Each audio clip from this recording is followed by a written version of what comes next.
Welcome to Korean Mallus. സിൻസൈ മെറ്റി എന്ന ഡ്രാമയുടെ 8ാമത്തെ എപ്പിസോഡിന്റെ തുടക്കത്തിൽ ഷെങ്യുവിനെ എന്ന ഓഫീസിൽ നിന്ന് പിക്ക് ചെയ്യാൻ ജിയാങ്മു ചെന്നിരുന്നു. അവൾക്ക് സിഹാനോട് വർക്കിനെ കുറിച്ച് സംസാരിക്കേണ്ട ആവശ്യമുള്ളത് കൊണ്ട് ഷെങ്മുവിന്റെ വീട്ടിലേക്കാണ് അവർ പോയത്. ഡോറിനടുത്തെത്തിയപ്പോഴാണ് അകത്തു നിന്ന് ചില അപശബ്ദങ്ങൾ കേട്ടത്.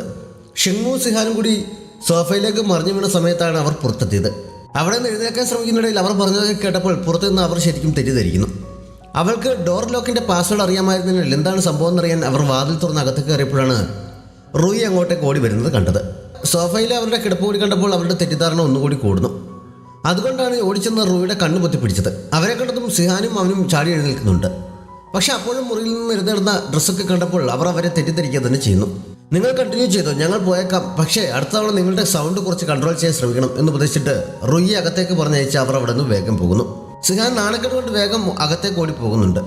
ഷെങ്മുവും ആകെ ചമ്മി നിൽക്കുകയാണ്. മുറിയിലെത്തിക്കഴിഞ്ഞ് പിന്നെയും അതോർത്ത് സിഹാൻ നാണം കെടുന്നുണ്ട്. ഷെങ്മു അപ്പോൾ തന്നെ ഡോറിന്റെ പാസ്വേഡ് ചേഞ്ച് ചെയ്യുന്നു. അടുത്ത ദിവസം രാവിലെ ജിയാങ്മു അവനെ കാണാൻ വരുന്നുണ്ട്. തലേന്ന് രാത്രിയിലെ കാര്യം സൂചിപ്പിച്ച് അവൻ ചെറുതായി അവനെ കളിയാക്കി സംസാരിക്കുന്നു. ഷെങ്യുവിന്റെ ബർത്ത്ഡേ അടുത്ത് വരികയാണ്. എല്ലാ തവണയും നൽകുന്നതിനേക്കാൾ സ്പെഷ്യലായിട്ട് എന്തെങ്കിലും റെഡിയാക്കാൻ ഐഡിയ പറഞ്ഞു തരാൻ അവൻ ഷെങ്യുവിനോട് പറയുന്നുണ്ട്. ഐഡിയ ഒന്നും എനിക്കറിയില്ല, എല്ലാ തവണത്തെയും പോലെ കേക്ക് ഞാൻ റെഡിയാക്കാം എന്ന് പറഞ്ഞിട്ട് അവൻ എഴുന്നേറ്റ് പോകുന്നു. ആ സമയത്താണ് അടുത്തന്റെ മീറ്റർ ഷവർ സിറ്റിയിലൂടെ പാസ് ചെയ്ത് പോകുമെന്ന് ഒരു മെസ്സേജ് അവൻ കണ്ടത്. പെട്ടെന്ന് അവൻ്റെ ഐഡിയ തോന്നുന്നുണ്ട്. ഷെങ്മുവിന്റെ പുതിയ പ്രൊഡക്റ്റ് ഒന്ന് ലോഞ്ച് ചെയ്യുന്നുണ്ട്. അത്യാവശ്യം നല്ല രീതിയിൽ തന്നെ അതിന്റെ സെയിൽ നടക്കുന്നു. അവൻ പക്ഷെ അപ്പോഴും പുതിയ എന്തോ ഒന്നും ഉണ്ടാക്കാനുള്ള ശ്രമത്തിലാണ്. ഒരു പ്രൊഡക്റ്റ് നന്നായാൽ ഇത്ര പെട്ടെന്ന് ബോസ് അടുത്ത പ്രൊഡക്റ്റ് റെഡിയാക്കുന്നല്ലോ, എന്താണ് ഇപ്പോൾ ഇത്ര പ്രത്യേകത എന്നൊരു സ്റ്റാഫ് അവനോട് ചോദിക്കുന്നുണ്ട്. പുതിയ പ്രൊഡക്റ്റ് അല്ല ഉണ്ടാക്കുന്നതെന്ന് ഷെങ്മു പറയുന്നു. അന്ന് വൈകിട്ട് അവൻ വീട്ടിലെത്തിയപ്പോൾ സിഹാൻ ലാപ്ടോപ്പിന് മുന്നിലിരുന്ന് ഉറങ്ങുകയാണ്. അവൻ അടുത്ത് നിന്നൊരു ഷീറ്റ് അവളെ പുതപ്പിച്ചിട്ട് പോകാൻ തുടങ്ങുമ്പോഴാണ് ലാപ്ടോപ്പിൽ അവളുടെ വ്ളോഗിൽ ഹാൻഡിൻ്റെ ഷോപ്പിലെ പ്രൊഡക്റ്റിനെ കുറിച്ച് അവൾ റിവ്യൂ എഴുതിയിരിക്കുന്നത് കണ്ടത്. അപ്പോഴേക്കും അവൾ ഉണരുന്നുണ്ട്. ഞാനിന്നൊരു പുതിയ പ്രോഡക്റ്റ് ലോഞ്ച് ചെയ്തിരുന്നു, നിന്നെക്കൊണ്ട് ടേസ്റ്റ് ചെയ്തിട്ട് അതിനെക്കുറിച്ച് റിവ്യൂ എഴുതിയണം എന്ന് കരുതിയതാണ്. പക്ഷെ നീ ഇപ്പോൾ ഹാൻഡ് ഷോപ്പിന് വേണ്ടി റിവ്യൂ എഴുതുന്ന തിരക്കല്ലേ, രണ്ടും കൂടി ശരിയാകില്ല എന്ന് പറഞ്ഞിട്ട് അവൻ അവിടെ നിന്ന് പോകുന്നു. വീണ്ടും തിരികെ വന്ന് ലാപ്ടോപ്പ് അടച്ചു വെച്ചിട്ട് അവളോട് മുറിയിൽ പോയി കിടന്നുറങ്ങാൻ പറഞ്ഞിട്ട് അവൻ വീട്ടിൽ പോകുന്നു. അവൻ ഇനി പ്രൊഡക്റ്റ് ടേസ്റ്റ് ചെയ്യാൻ കൊണ്ടുവരില്ല എന്നറിയാവുന്നത് കൊണ്ട് അവൾ അടുത്ത ദിവസം അവൻ്റെ ഷോപ്പിലേക്ക് ചെല്ലുന്നു. ഭായിയാണ് അവൾക്ക് പുതിയ പ്രൊഡക്റ്റ് കൊണ്ട് കൊടുത്തതും അതിനെക്കുറിച്ച് പറഞ്ഞു കൊടുത്തതും. മുമ്പ് അവളെ തെറ്റിദ്ധരിച്ചതിന് അവൻ സോറി പറയുന്നുമുണ്ട്. ഷെങ്മു ജോലി ചെയ്തുകൊണ്ട് നിൽക്കുന്നിടത്ത് നിന്ന് ഇതെല്ലാം ശ്രദ്ധിച്ചതല്ലാതെ അവളുടെ അടുത്തേക്ക് ചെല്ലുന്നില്ല. ബായി പോയ ശേഷമാണ് അവൾ പ്രൊഡക്റ്റ് ടേസ്റ്റ് ചെയ്തത്. ചേർത്തിട്ടുള്ള ഇൻഗ്രീഡിയൻസിനെ കുറിച്ച് അവൾക്ക് അപ്പോൾ തന്നെ ഐഡിയ കിട്ടുന്നുണ്ട്. ടേസ്റ്റും ശരിക്കും ഇഷ്ടപ്പെടുന്നു. അവൾ കുറച്ച് ആരാധനയോടെ അവനെ തന്നെ നോക്കിയിരിക്കുമ്പോഴാണ് 2 ആഴ്ച അവളുടെ ചാനലിന്റെ റേറ്റിംഗ് വളരെ കുറവാണ്. അത് പരിഹരിക്കാൻ ഉടനെ തന്നെ പുതിയ ആർട്ടിക്കിൾ റെഡിയാക്കിയില്ലെങ്കിൽ കമ്പനി ചിലപ്പോൾ അവളുടെ സാലറി തന്നെ കട്ട് ചെയ്തേക്കുമെന്ന് പറഞ്ഞ് മെസ്സേജ് വന്നത്. അവൾ അവിടെ തന്നെ ഇരുന്നെന്തെങ്കിലും എഴുതാനായി ലാപ്ടോപ്പ് എടുക്കാൻ തുടങ്ങിയപ്പോഴേക്കും ഷെങ്മു അവളുടെ അടുത്തേക്ക് ചെല്ലുന്നു.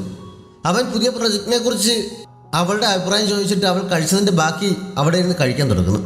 പ്രൊജക്റ്റിനെ കുറിച്ച് അഭിപ്രായം പറഞ്ഞു കഴിഞ്ഞപ്പോൾ ഇതിൻ്റെ പിന്നിലെ സ്റ്റോറി എന്താണെന്ന് അവൾ ചോദിക്കുന്നു. അവൻ്റെ എല്ലാ പുതിയ പ്രൊജക്റ്റിനും പിന്നിലും ഓരോ സ്റ്റോറി ഉണ്ടാകുമല്ലോ, അതിനെക്കുറിച്ച് പറഞ്ഞാൽ അത് വ്ളോഗിൽ എഴുതാമായിരുന്നു. അടുത്തിടെ റേറ്റിംഗ് വളരെ കുറവാണ്, ഞാനൊന്ന് രക്ഷപ്പെട്ടോട്ടെ എന്നൊക്കെ അവൾ അവനോട് പറയുന്നു. ഹാനിൻ്റെ ഷോപ്പിനെ കുറിച്ച് എഴുതിയിട്ട് റേറ്റിംഗ് കൂടിയില്ല എന്നൊക്കെ ചോദിച്ച് അവൻ ജാടിയിട്ടിരുന്നപ്പോൾ നിന്നോട് മത്സരിക്കാൻ അവർ ആരുമല്ല, അവരുടെ പ്രൊഡക്റ്റ് നിന്റെ പ്രൊഡക്റ്റിൻ്റെ 7 എഴുത്ത് വെക്കാൻ കൊള്ളില്ല എന്നൊക്കെ പറഞ്ഞ് അവൾ അവനെ കുറേ പൊക്കി കൊടുക്കുന്നുണ്ട്.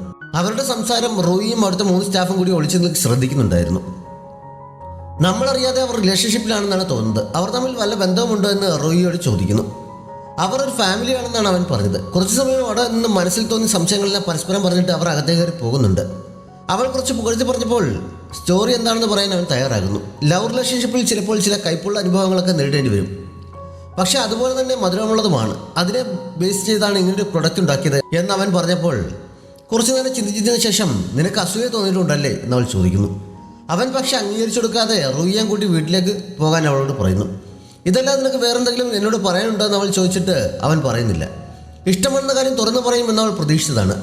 അവൻ മിണ്ടാതിരിക്കുന്ന കണ്ടപ്പോൾ അവൾക്ക് ശരിക്കും ദേഷ്യം വരുന്നു. എനിക്കിതൊരു ക്ലാസ്മേറ്റ് ഗെറ്റ് ടുഗദർ ഉണ്ട്, അതുകൊണ്ട് റൂയിയെ നോക്കാൻ പറ്റില്ല, ഇവിടെ തന്നെ നിർത്തിയാൽ മതിയെന്ന് അവൾ പറയുന്നു. അവനത് സംബന്ധിച്ച് എഴുന്നേറ്റ് പോകാൻ തുടങ്ങിയിട്ട് തിരികെ വന്ന് മദ്യപിക്കരുതെന്ന് പ്രത്യേകം ഓർമ്മിപ്പിക്കുന്നുണ്ട്. നിനക്ക് നല്ല അസൂയുണ്ടെന്ന് നിന്റെ ഓരോ പ്രവൃത്തി കാണുമ്പോഴേ അറിയാം, എങ്കിൽ പിന്നെ തുറന്ന് സമ്മതിച്ചുകൂടെ എന്ന് അവൾ പോയി കഴിഞ്ഞപ്പോൾ അവൾ ഇരുന്ന് പിറുപിറുക്കുന്നുണ്ട്. ഇവിടെ ഇരുന്നുകൊണ്ട് തന്നെ അവൾ അവൻ്റെ പുതിയ പ്രൊഡക്റ്റിനെ കുറിച്ച് ഒരു ആർട്ടിക്കിൾ എഴുതുന്നു. ഷെങ്യു അന്ന് വൈകിട്ട് ഭക്ഷണം കഴിക്കാനായി പുറത്തേക്ക് ഇറങ്ങിയപ്പോൾ ജിയാങ്മു കാറുമായി ഓഫീസിന് മുന്നിൽ വെയിറ്റ് ചെയ്യുന്നുണ്ടായിരുന്നു. അവിടെ അടുത്തെവിടെയെങ്കിലും നിന്ന് ഭക്ഷണം കഴിച്ചോളാം എന്ന് അവൾ പറഞ്ഞെങ്കിലും അവനൊന്ന് സമ്മതിക്കാതെ അവൾ നിർബന്ധിച്ച് കാറിൽ കയറ്റി ഇങ്ങോട്ടോ കൂട്ടിക്കൊണ്ടു പോകുന്നു. അവൾക്ക് നല്ല ക്ഷീണമുണ്ടെന്ന് തോന്നിയാൽ വേണമെങ്കിലൊന്ന് മയക്കൊള്ളാനും പറയുന്നു. സിനിമയിലേക്ക് സപ്പോർട്ട് റോളിൽ അഭിനയിക്കാൻ ചാൻസ് വന്നതിനെക്കുറിച്ച് അവൾ അവനോട് സംസാരിക്കുന്നുണ്ട്.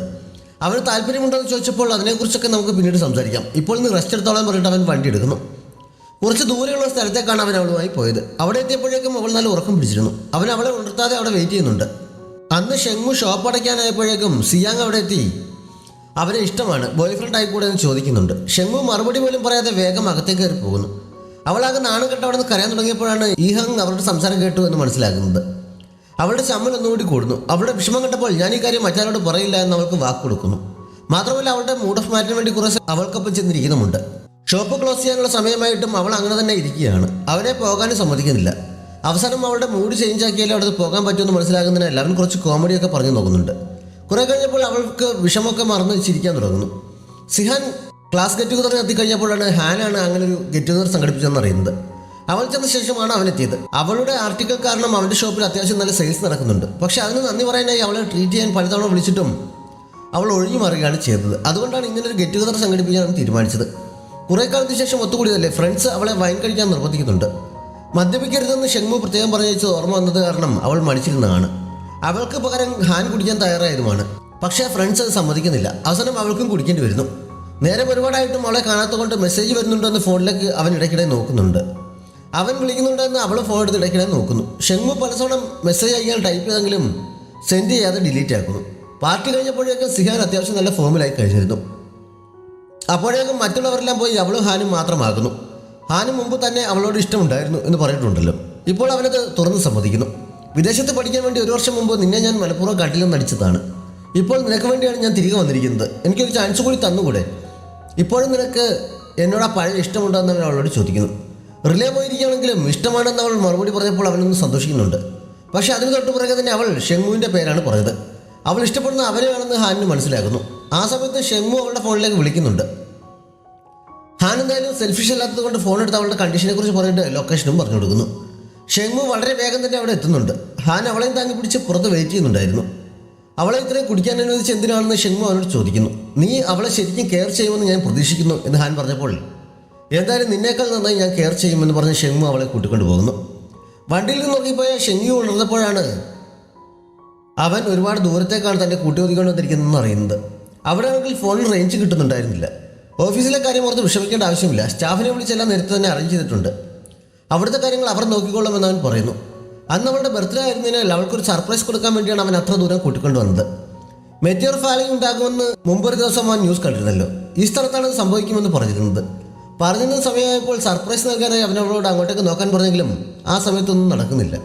സർപ്രൈസ് ചീറ്റിപ്പോയെങ്കിലും അവർ കേക്ക് കട്ട് ചെയ്യാൻ തുടങ്ങുന്നു. അതിനുശേഷം അവളുടെ കയ്യിൽ പിടിച്ച് എഴുന്നേൽപ്പിച്ചിട്ട് എൻ്റെ ഗേൾ ഫ്രണ്ട് ആകുമോ എന്ന് അവൻ അവളോട് ചോദിക്കുന്നു. അവളത് സമ്മതിക്കുന്നുണ്ട്. സന്തോഷത്തോടെ അവനവളെ കിസ് ചെയ്യാൻ ഒരുങ്ങിയപ്പോൾ പ്രതീക്ഷിച്ചിരുന്ന മീറ്റർ ഫാളിംഗ് നടക്കുന്നു. അത് അവളെ കാണിക്കാൻ വേണ്ടി അവൻ കിസ് ചെയ്യാതെ പിന്മാറുന്നു. പക്ഷേ അതൊട്ടും പ്രധാനമല്ല എന്ന് പറഞ്ഞ് അവൾ അവനെ പിടിച്ച് കിസ് ചെയ്യുന്നിടത്ത് ഈ എപ്പിസോഡ് അവസാനിക്കുന്നു. നമ്മുടെ ചാനൽ ഇതുവരെയും സബ്സ്ക്രൈബ് ചെയ്തിട്ടില്ലാത്ത കൂട്ടുകാർ സബ്സ്ക്രൈബ് ചെയ്യാനും ലൈക്ക് ചെയ്യാനും ഷെയർ ചെയ്യാനും മറക്കരുത്. Thanks for watching.